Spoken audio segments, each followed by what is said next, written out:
What's up, guys? It's here, it came, it conquered. Star Mandalorian, Season 2, Episode 5, Chapter 13, The Jedi. This episode here, guys, I don't even have the words. It was that incredible. And if you guys have not seen it, I highly recommend you do. Highly recommend you do. Because if you haven't, I feel sorry for you, but go check it out. Spoilers, we're getting into it. Guys, this episode starts off with Ahsoka. We see Ahsoka on Corvus fighting off what looks to be a military group of Imperial forces. She fights them off, and she has her white lightsabers. We don't know how she got them. Again, we know how she got them, but we don't know of where that staff is. She doesn't have her white cloak anymore that she had in Rebels when we last saw her. And then we see Mandalorian, of course. He's coming onto the planet with Baby Yoda. He lands, he goes into the town, and he starts looking around, and he basically sees the town has basically been controlled and under siege. And what is so amazing about this episode, guys, is we see he's looking around, and you can see again that the town has been taken over, and they say, hey, the magistrate wants to talk to you, which is this unknown woman who has a Beskar spear. And correct me, I may not know the actual name, so I apologize. But this spear is very ancient to the ancient warriors of Mandalore years and years ago. And she basically tells him, of course, I have a Jedi in my midst I want you to kill. And he says, well, my price is high and that ain't going to be easy. Well, he takes the job anyway. And of course, he runs into Ahsoka by looking for her. They fight a little bit. And of course, she fights him. And then we see where he says, Ahsoka Tano, wait. He says, I was sent by Bo-Katan. So obviously she stops and she looks and she says, I hope it's about him. And she's looking directly at Baby Yoda. And she informs him. And basically we see where they're talking. And she's just she can't help but keep looking at Baby Yoda. And obviously, the Mandalorian, he's going back and forth, walking, pacing, because he's eagerly waiting to what's going on.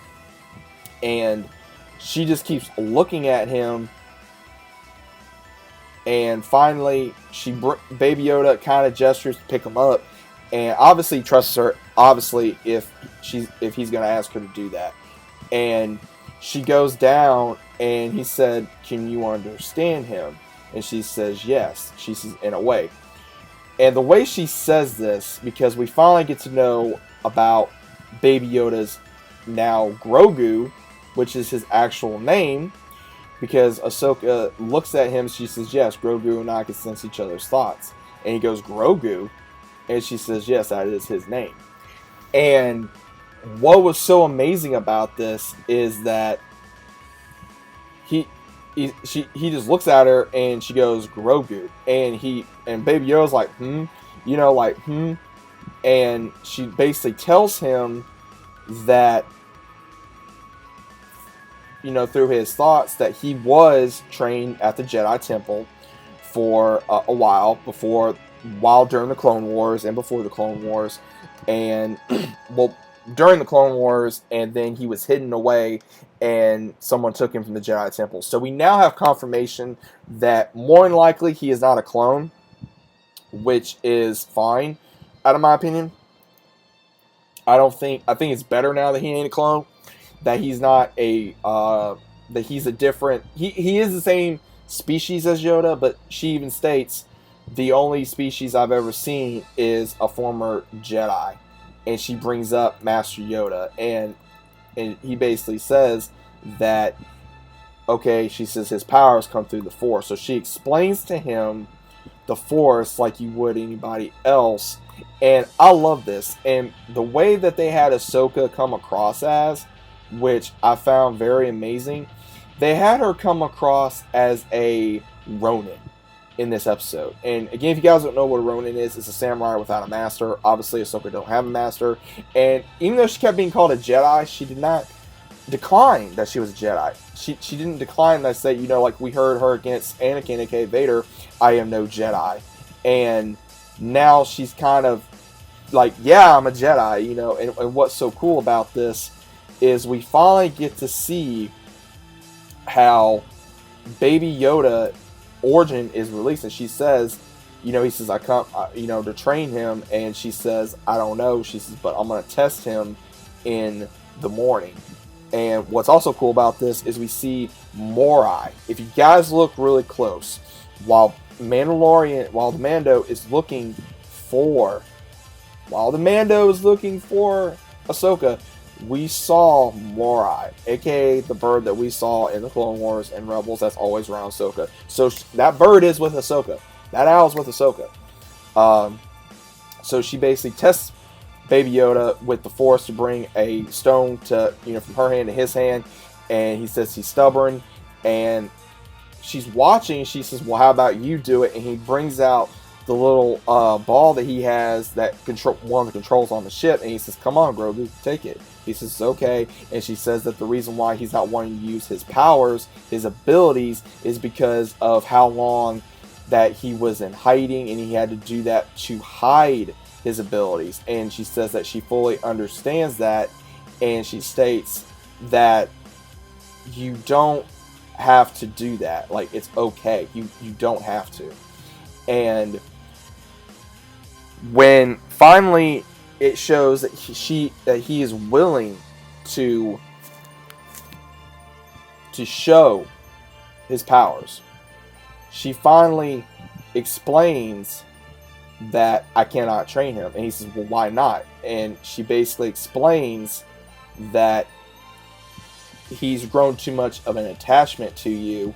And he kind of looks, and he's like, I don't understand. And basically she informs him, a Jedi, she says there was a Jedi that was fully trained and was basically, can turn, if it's not careful to, let your anger, let your emotions control you. Obviously, throwback to Anakin Skywalker. She knows what happens to her former master. Again, Ahsoka is the only one, ladies and gentlemen, she is the only one that knows about what happened. Really, one of the other ones that know what happened to Anakin. Yoda knows, Ahsoka knows, and Obi-Wan knows. And she was trained by all three. So obviously, she knows. And I'm just so happy that they finally did that. And the scene that we saw with her picking up Baby Yoda was absolutely incredible. And she keeps saying, and I loved it where she says, I will think about it. And basically she says, I've been away from the town too long. Mando agrees to help her. And he basically states, a Mandalorian and a Jedi, they won't see it coming. So they decided to work together to take over the town. And when they do, she starts fighting against the Imperial, or I would say the Imperial not really troopers, but I would say they're Imperial. And she informs that she's taking them out, and then at the very last minute, where it was really cool because we got to see Michael Keene's character. If you guys don't know, he was, of course, the one playing Aliens, and also, of course, famously as Kyle Reese in The Terminator. So obviously, that was really cool seeing him. It took me a minute to realize it was him, since it's been a very long time to see Michael Biehn in something that I've not seen him in a very long time. So I was like, wait a minute, is that who I think it is? And I was like, yeah, it is. And I re-looked over and over again, and it was him. And I thought it was pretty cool. So I think they did a very good job on that. She fights off the magistrate and using against the Beskar spear, which was absolutely amazing to see that fight. And at the very end, she basically brings up Grand Admiral Thrawn. She brings up Thrawn. They teased it. So obviously, if they're going to go forth with a Ahsoka series, they are going to bring up Thrawn at some point, and they will. Because, again, when Thrawn went away with Ezra, we now know that there is a huge possibility that Thrawn may be brought up at some point in Mandalorian. At some point, possibly. There is a big possibility because she's looking for Thrawn. So obviously that shows that she has not found Ezra yet. Between herself and Sabine have not found, obviously, Ezra. Now, we don't know where Sabine was. Sabine was not brought up. Now, what's really interesting about this is at the very end, she states again she cannot train Baby Yoda. She gives the Beskar spear to Mandalorian after Mandalorian takes down Michael Biehn's character. She also states that, unfortunately, he's going to have to make a choice. She says he's too attached to you. And she states that, you know, he is a... you know, Baby Yoda, aka Grogu now, which is really weird to get into that that name. But she states to go to another planet and basically sit him on a on the top of the mountain. And basically, if he reaches out to the Force, he will become a Jedi. Someone will find him, obviously, even though she says there aren't very many Jedi left, or he will choose another path, or basically not to become one. And basically, she does state that you are like a father to him. You know, he doesn't want to leave Mando. Obviously, that'd be one of the end parts of the show. Obviously, I don't see him leaving Mando anytime soon, because, again, of the attachment that he has.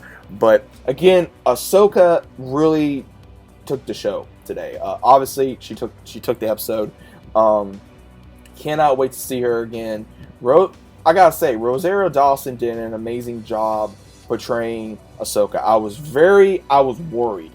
Again, I gotta say, I like Ashley more as Ahsoka because, again, that's what I've seen more growing up and also seeing through Star Wars. I love Ashley. I like her voice for Ahsoka, but again, if this is what we're going to get for live action Ahsoka, I'm perfectly fine. The way Rosario did that, her gestures, her movement, the way she moved, the way she spoke, was Ahsoka. It was Ahsoka. The way she moved, the way she fought, the way her mannerisms, her body language, that was Ahsoka. So Dave Filoni, you know, I tip my hat off to you, sir. I don't have a cowboy hat, but I can tip my hat off to you, sir. Amazing job. And I cannot wait for next week's episode.